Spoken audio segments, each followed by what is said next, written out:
Reserve seat से जीत के तो जाते हैं, लेकिन वहाँ गूंगे बहरे बन के बैठ जाते हैं। आपकी बात में काफ़ी हद तक सच्चाई है, लेकिन आपके जो छोटे आने वाले भाई हैं ना, हम जैसे जो आ रहे हैं, वो बोलते भी हैं और अपनी बात को मनवाना भी जानते हैं।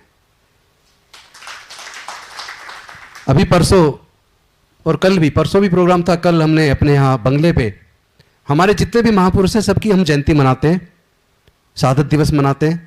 तो कल मानवर कांसीराम साहब का श्रद्धांजलि दिवस हम लोगों ने घर पे मनाया, पुण्यतिथि मनाई।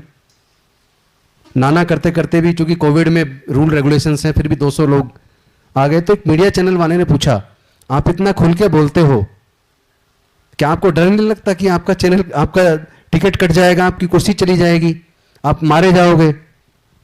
तो मैंने उनको जवाब दिया कि हम अगर नहीं बोलेंगे तो जरूर मारे जाएंगे। ये कुर्सियां टेम्परेरी है, प्राइवेट, ये कोई परमानेंट नहीं है। एक भी एग्जाम्पल दिखा दो जो मंत्री बने हो या कुछ और ऊपर बने हो और वो अपने साथ उस कुर्सी को लेके गए हो। एक भी एग्जाम्पल दिखा दो जिसने जिंदगी भर पैसा कमाया हो और मरने के साथ उस पैसे को साथ लेके गए हो। पासवान जी भी अब हमारे बीच नहीं रहे।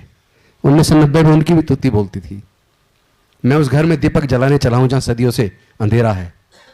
वो दीपक तो शायद नहीं जल पाया, घर में चिराग जरूर पैदा हो गया। तो एक तो होता है व्यक्तिगत तरक्की कर लो, आप जितने मर्जी कमा लो, उसकी कोई वैल्यू नहीं है। मेरा यह मानना है कि डॉक्टर बाबा साहब अंबेडकर दोबारा आने वाले नहीं है, मानवर कांसीराम साहब दोबारा आने वाले नहीं है। हम में से और आप में से किसी को डॉक्टर बाबा साहब अंबेडकर बनना पड़ेगा, मानवर कांसीराम साहब बनना पड़ेगा। और आज समय की मांग और भी ज्यादा है। वजह यह है कि कॉलेजियम में हमारा कोई आदमी नहीं है। सुप्रीम कोर्ट और हाई कोर्ट के अंदर जो जजेस बनते हैं, उन्हें बनाने की जो प्रक्रिया है, जिनके हाथ में बनाने की शक्ति है, जब वहां हमारा आदमी है ही नहीं, तो हाई कोर्ट में, सुप्रीम कोर्ट में हमारे लोग जजेस कैसे बनेंगे? और तो और अब तो मतलब इतना ज्यादा बुरा हो रहा है, जब 2018 के अंदर 22 मार्च को एट्रोसिटीज एक्ट पे जब जजमेंट आई तो मन बड़ा दुखी हुआ। मैंने तो सदन में भी बड़ा विस्तार पूर्वक चर्चा में रखा था कि इस एट्रोसिटीज एक्ट के ऊपर 5 जज बेंच की सुप्रीम कोर्ट की जजमेंट है, तीन जजों की बेंच की जजमेंट है। कोर्ट कह रही है कि भाई ये दुखद बात है कि सरकारें फेल हुई हैं एट्रोसिटी रोकने में और एट्रोसिटी एक्ट को इफेक्टिव इंप्लीमेंटेशन में। मुकदमे दर्ज होने चाहिए, कोर्ट के माध्यम से सजा होनी चाहिए, ये जुर्म रुकना चाहिए। तो 5 जज बेंच की जजमेंट तो ये कह रही है कि मुकदमे दर्ज होने चाहिए, और एक 2 जज की बेंच कहती है कि भाई अगर कोई सरकारी नौकरी में तो उसके कंपिटेंट अथॉरिटी से पहले परमिशन लो गिरफ्तारी की, और अगर कोई प्राइवेट व्यक्ति है तो एसएसपी से गिरफ्तारी की परमिशन लो। कौन एसएसपी या कंपिटेंट अथॉरिटी परमिशन देगी? मतलब पूरे के पूरे एक्ट को डाइल्यूट 2 जज कर रहे हैं, 5 जज बेंच की जजमेंट को भी कर रहे हैं। तो is it not amount to contempt of court? 5 जज बेंच की जजमेंट को क्या 2 जज की बेंच की जजमेंट ओवररूल कर सकती है? लेकिन किया।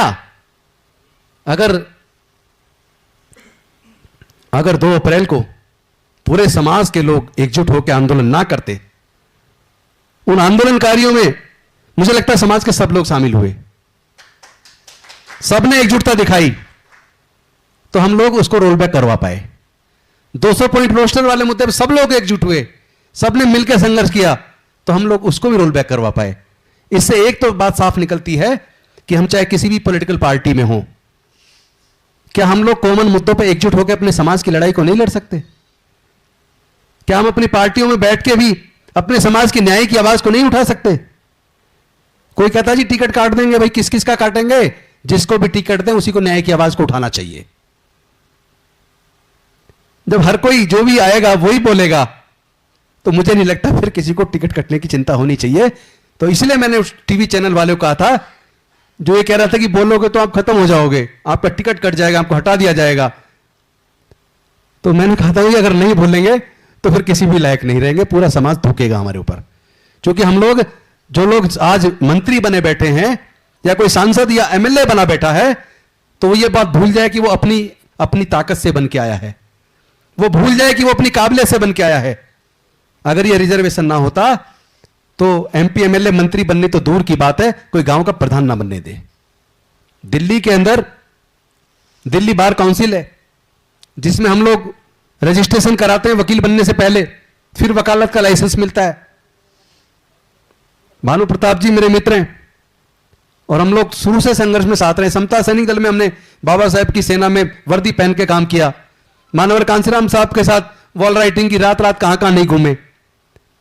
तो उस संघर्ष से मैं एक बात तो कह सकता हूं कि बार काउंसिल में 25 लोग हैं, हमारे यहां दिल्ली बार काउंसिल में 25 लोग हैं। चूंकि हमारा रिजर्वेशन नहीं है, आज तक का इतिहास है एक भी शेड्यूल कास्ट बार काउंसिल का चुनाव नहीं जीत पाया। यह मैंने एग्जाम्पल इसलिए दिया है, बहुत से लोग कहते हैं कि मैं अपनी काबिलियत से मंत्री बनाऊं, एमएलए बनाऊं, एमपी बनाऊं। 25 में एक आदमी नहीं जीता पा रहे हम, जबकि कम से कम 8-10 हजार वकील तो हमारे लोग होंगे, एक नहीं जीता पाए आज तक। यानी यह सीधा सा एग्जाम्पल है कि अगर यह रिजर्वेशन खत्म हो जाए तो शायद एक एमएलए बनाना बड़ा मुश्किल हो जाएगा।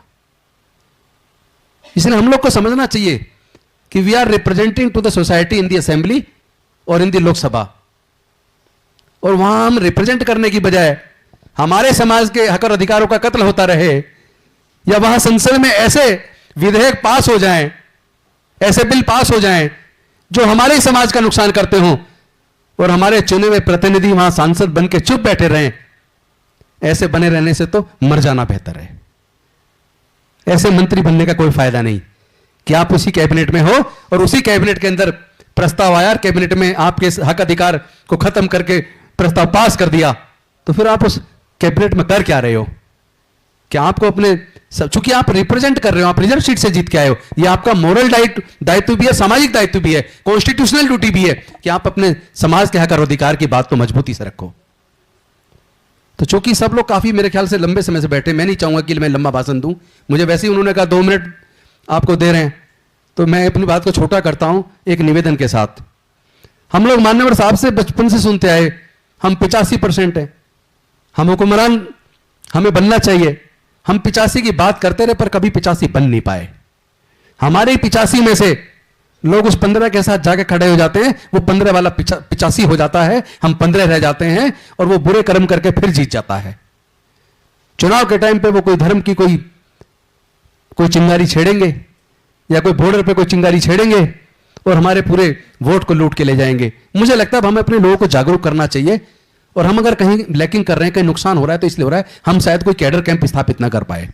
बामसेफ के कैंप लगे, 3 दिन का लग गया, 4 दिन का लग गया, 2 दिन का लग गया। समता सैनिक दल का 2 दिन का कैंप लग गया, 3 दिन का लग गया। उससे ट्रेंड जो वॉलंटियर निकल के आता है वो इसलिए नहीं आ पा रहा है कि परमानेंट कैडर सेंटर नहीं है हमारे। हमें अपने समाज के बहुजनों के कैडर सेंटर स्थापित करने पड़ेंगे, जहां उन्हें पूरा लेके तथागत बुद्ध से मानवर कांसीराम साहब तक जितने भी हमारे महापुरुष में उनका जो जीवन संघर्ष है, उस जीवन संघर्ष को कैडराइज करके अपने लोगों को तैयार करके निकालना पड़ेगा। क्योंकि उनके लोग तो आरएसएस का 7 दिन का कैंप करते हैं, फिर 15 दिन का करते हैं, उसको प्रथम वर्ष बोलते हैं। उसके बाद फिर 1.5 महीने का नागपुर में करते हैं, उसको द्वितीय वर्ष बोलते हैं। उनमें से कुछ लोग छटते हैं, उनका फिर 1.5 महीने की और ट्रेनिंग होती है, और वो लोग फिर जिलों में जाते हैं, प्रदेशों में जाते हैं, जो प्रचारक बनते हैं। वो अपने समाज का, अपने मिशन मूवमेंट को जानते हैं, क्योंकि वो ट्रेंड होके आए हैं। हम लोग अपने बुजुर्गों के भाषण सुन सुन के नेता बने हैं, हम ट्रेंड नहीं है, कैडराइज नहीं है। मुझे लगता है ये हमारा जो पार्ट है वो नेगेटिव पार्ट है, जिस पे हमें काम करने की जरूरत है। हमें स्थायी तौर पे अपने कैडर स्थापित करने पड़ेंगे, अपने लोगों को अपने समाज का गौरवशाली इतिहास बताना पड़ेगा, अपने महापुरुषों के जीवन संघर्ष को पढ़ाना पड़ेगा। क्योंकि जो कौम इतिहास नहीं जानती वो कभी इतिहास बना नहीं सकती। और दूसरा, ये जो हम 85 करते हैं, इस 85 को 85 वास्तव में बनाना है। अभी तो हम अपनी अपनी जाति पे घमंड कर रहे हैं। कोई लिख रहा है बोर्ड पे दी ग्रेट चमार, क्या मतलब है भाई? जब हम अपनी अपनी जाति बनाई किसने है भाई?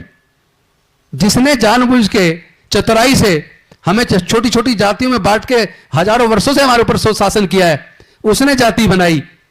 अब हमें जब समझ आ रही है कि ये जातियां उसने बनाई हैं, हमारा खून एक है, तो अब हमें कम से कम जाति खत्म करने पे काम शुरू कर देना चाहिए।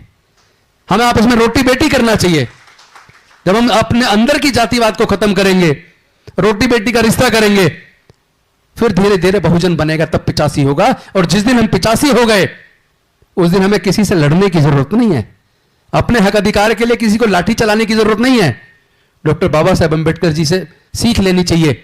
उन्होंने हजारों साल की गुलामी से हमें जो आजादी दिलाई, उसमें कोई तलवार नहीं चलाई, किसी को चोट नहीं पहुंचाई।